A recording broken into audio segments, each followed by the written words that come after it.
In this video, let's talk about on the way that you fix the Facebook cannot create account. Welcome back to this new tutorial video everyone. So if you're trying to create an account of Facebook and if you're having issues with it, let me show you a couple common solutions that you can try out in order to solve this issue. Now the first thing that you can straight away do in these sort of situations, currently connected to a VPN, you can turn off that first of all, and you can try switching your networks. For example, if you're currently on a Wi-Fi network, you can try using your mobile data and try to see if this fixes the issue.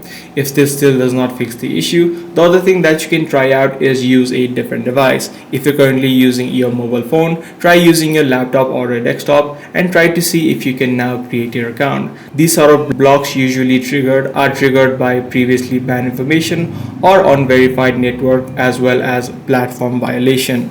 Now while trying to create your account, you'll also need to verify that or try to use your real name instead of a fake generated name, as well as make sure that you check the age limit. Now even after trying all of these steps and you're still having issues, in these situations however, you just need to wait out for the cooldown to occur. Sometimes what happens, Facebook gets flagged or spammed for many people trying to create an account. So in this situation, you can try out at least 24 to 48 hours later and you should be able to create an account without having any sort of issues. So that's pretty much all there is to it. If this video was helpful to you, be sure to subscribe. I'm gonna see you in the next video.